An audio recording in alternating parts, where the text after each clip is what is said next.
नमस्कार, मैं हूँ रीता दास और आप देख रहे हैं महानगर मेल न्यूज़।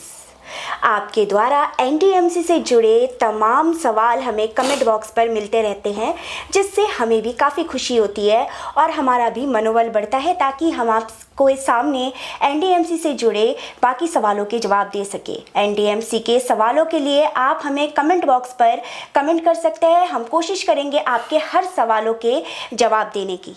इसके अलावा आपको बता दूं कि महानगर मेल न्यूज़ एनडीएमसी से जुड़ा एक ग्रुप भी व्हाट्सएप ग्रुप बना रहा है, जिस पर जुड़कर आप सीधे एनडीएमसी से जुड़े सवालों को पूछ सकते हैं। इसी के साथ एनडीएमसी स्पेशल अपडेट्स में आपका एक बार फिर से स्वागत है और आज एक बार फिर से हमारे साथ वर्कर्स यूनाइटेड फ्रंट के अध्यक्ष जितेंद्र जी हैं। जितेंद्र जी, आपका स्वागत है। धन्यवाद। तो जितेंद्र जी, आपसे मेरा पहला सवाल ये है कि सलाहकार कार्मिक द्वारा मिनिस्ट्रियल स्टाफ एवं हेल्थ स्टाफ के आरआर काफ़ी समय से बनकर तैयार है, पर क्या वजह है कि अभी तक काउंसिल एजेंडा नहीं लग पाया है? पहले तो मैं आपके चैनल महानगर मेल को धन्यवाद करता हूं, जो कर्मचारियों की आवाज़ उठाने के लिए तत्पर रहता है और उनकी जितनी भी लंबित मांगे हैं वो आपके द्वारा प्रशासन तक पहुंच रही हैं। उसके लिए मैं बार बार आपका धन्यवाद करता हूं। जैसा कि आपने आरआर के बारे में पूछा, तो माननीय अध्यक्ष महोदय द्वारा रिक्रूटमेंट रूल आरआर बनाने को लेकर कड़े निर्देश दिए गए हैं और सलाहकार कार्मिक द्वारा मिनिस्ट्रियल स्टाफ एवं हेल्थ स्टाफ के आरआर काफ़ी लंबे समय से बने हुए हैं, परंतु परिषद बैठक में नहीं लग पा रहे हैं। इसका कारण यह है कि वित्त विभाग द्वारा उनमें बार बार लेवल को लेकर आपत्तियां लगाई जा रही हैं। जैसे मिनिस्ट्रियल स्टाफ के एएसओ, एसओ, पीए, पीएस, सीनियर स्टेनोग्राफर एवं हेल्थ के एएसआई, एसआई के आरआर का एजेंडा रोका जा रहा है।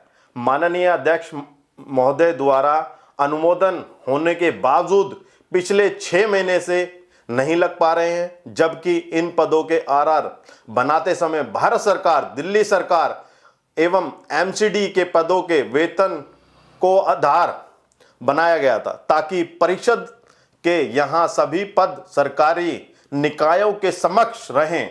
माननीय अध्यक्ष महोदय, आपसे अनुरोध करते हैं कि आगामी बैठक में मिनिस्ट्रियल स्टाफ एवं हेल्थ स्टाफ के एजेंडे को लगवाकर कर्मचारियों को कृतार्थ करें और बार बार हमारा आपसे यही अनुरोध है कि जितने भी आरआर बने हैं उन्हें परिषद में लाएं और पास कराएं। धन्यवाद जितेंद्र जी। अगला सवाल मेरा आपसे ये है कि ऐसे ही फाइनेंस जो डिपार्टमेंट है ने मिनिस्ट्रियल स्टाफ के अलावा एनडीएमसी के उप निदेशकों को भी संयुक्त निदेशक बनाने में अड़ंगा लगा रखा है, आखिर ऐसा क्यों? हाँ जी, डिप्टी डायरेक्टर के जो सभी पदों को जॉइंट डायरेक्टर के पदों में समाहित करने के लिए फाइनेंस का बर्डन ना हो, इसके लिए सीनियर असिस्टेंट की 13 पोस्टें खत्म की गई, जबकि अकाउंट्स ऑफिसर एवं सीनियर अकाउंट ऑफिसरों की पोस्ट को मर्ज करने का प्रपोजल जब फाइनेंस में गया तो एक बार में वित्त विभाग ने उसे अनुमोदित कर दिया और उन दोनों पोस्टों को मर्ज करने में परिषद पर वित्तीय भार पड़ेगा। इसके बावजूद वित्त विभाग ने एक बार में तीव्र गति से उस प्रपोजल को अनुमोदित कर दिया और हमारे जो डिप्टी डायरेक्टर हैं उनको जॉइंट डायरेक्टर के लिए अभी तक उन्होंने अनुमोदन नहीं दिया है, जिसका हमें खेद है। धन्यवाद जितेंद्र जी। अगला सवाल अहम है कि आखिर फाइनेंस डिपार्टमेंट अपने ही कर्मचारियों के साथ ऐसा रूखा व्यवहार क्यों कर रहा है? जैसे हमारे संज्ञान में आया था कि हेल्थ विभाग के एएसआई, एसआई के लेवल में भी विसंगतियां आ रही थी। उनके आरआर अध्यक्ष महोदय द्वारा पास किए गए हैं और एजेंडा भी परिषद में लगना है, परंतु उसे भी फाइनेंस ने रोक दिया है, जबकि एएसआई को लेवल 4 मिलना है और एसआई को लेवल 6 मिलना है और एमसीडी में भी यही मिल रहा है। और हम लोग आज इतने नीचे स्तर पर लेवल ले रहे हैं कि एमसीडी हमसे ऊपर है और हम एमसीडी से नीचे लेवल पर काम करने के लिए मजबूर हैं। इसके लिए सिर्फ और सिर्फ फाइनेंस डिपार्टमेंट ही जिम्मेदार है, जो आरआर को रोके हुए बैठा है और काउंसिल तक उन्हें पहुंचने नहीं दिया जा रहा। धन्यवाद जितेंद्र जी। सवाल ये है मेरा कि एक और एनडीएमसी में एचआरए सभी सरकारी संस्थानों और इसी के साथ नगर निकायों से कम क्यों है और इस मामले में आपका फ्रंट खामोश क्यों है? आज पूरे भारतवर्ष में 30% दर पर एचआरए बढ़ाया गया है और सभी भारतवर्ष में जितनी बॉडीज हैं सबके अंदर 30% एचआरए बढ़कर मिल रहा है। यहां तक कि एमसीडी ने भी कार्यालय आदेश कर चुका है, लेकिन एनडीएमसी में हमने पत्र द्वारा अकाउंट्स डिपार्टमेंट को भी कहा है कि एनडीएमसी के जितने कर्मचारी हैं उनको बढ़ी हुई दरों पर 30% एचआरए दिया जाना चाहिए, लेकिन अभी तक उनके द्वारा कोई संज्ञान या कोई कार्यालय आदेश नहीं हुआ है, जिससे कर्मचारियों में रोष है। और हम बार बार अनुरोध कर रहे हैं कि बढ़ी हुई दरों पर 30% जो एचआरए भारत सरकार ने बढ़ाया है वह हमारे कर्मचारियों को मिलना चाहिए, जैसे एमसीडी में मिल रहा है, भारत सरकार अन्य बॉडियों को दे रही है। तो हमारे एनडीएमसी कर्मचारी भी जो दिन रात अपना पसीना बहाकर एनडीएमसीओ को नंबर 1 बनाने में अपनी भूमिका निभाते हैं, तो मेरा बार बार अनुरोध है कि 30% एचआरए बढ़ा हुआ हमारे कर्मचारियों को जल्द से जल्द दिया जा सके। जी धन्यवाद जितेंद्र जी। अगला सवाल मेरा और आखिरी सवाल है ये आपसे कि इस पर मेरे को बहुत सारे कमेंट भी आते हैं हमारे स्पेशल जो अपडेट्स हैं उसमें कि एनडीएमसी में कर्मचारियों की भारी कमी है। इस पर आपका फ्रंट क्या काम कर रहा है और कितना सफल हो पाया है अभी तक?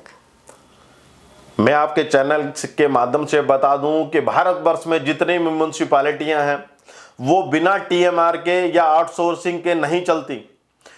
हर महीने हमारे 35 से 40 कर्मचारी सेवानिवृत्त हो रहे हैं, जिससे कर्मचारियों में भारी कमी देखी जा रही है। इलेक्ट्रिक विभाग में तो यहां तक नौबत आ गई है कि हमारे कर्मचारियों को डबल शिफ्ट में काम करना पड़ रहा है, उन्हें छुट्टियां भी बहुत मुश्किल से मिलती हैं। तो इसलिए मेरा परिषद से और प्रशासन से दोनों से अनुरोध है, माननीय अध्यक्ष महोदय जी, हम आपसे विनम्र अनुरोध करते हैं कि टीएमआर को जल्द से जल्द खोला जाए और जिनकी 500 हाजिरी हैं उन्हें आरएमआर किया जाए, क्योंकि इस समय जितनी सेवानिवृत्ति हो रही हैं वो बहुत ज़्यादा हैं, जिससे भविष्य में हमारी स्ट्रेंथ बहुत कम हो जाएगी। उसका हमें आज ही से देखना है कि टीएमआर लगाया जाए और जिन लोगों के 500 दिन हैं उन्हें जल्द से जल्द आरएमआर किया जाए। ऐसी हमारी आपसे अनुरोध है कि जल्द से जल्द सबको टीएमआर एवं आरएमआर किया जाए। धन्यवाद जितेंद्र जी, आपका एक बार फिर से आपने महानगर मेल को इतना कीमती समय दिया। धन्यवाद। तो हमारे साथ एनडीएमसी वर्कर्स यूनाइटेड फ्रंट के अध्यक्ष जितेंद्र जी थे और इसी तरह से एनडीएमसी स्पेशल अपडेट्स के लिए आप हमारे साथ जुड़े रहिए। हमारे चैनल को लाइक, शेयर और सब्सक्राइब करना मत भूलिएगा। इसके अलावा एक बेल आइकॉन का नोटिफिकेशन आता है, उसको भी क्लिक कर दीजिएगा ताकि जब भी एनडीएमसी की न्यूज़ आए सबसे पहले आप उससे अपडेट हो पाए।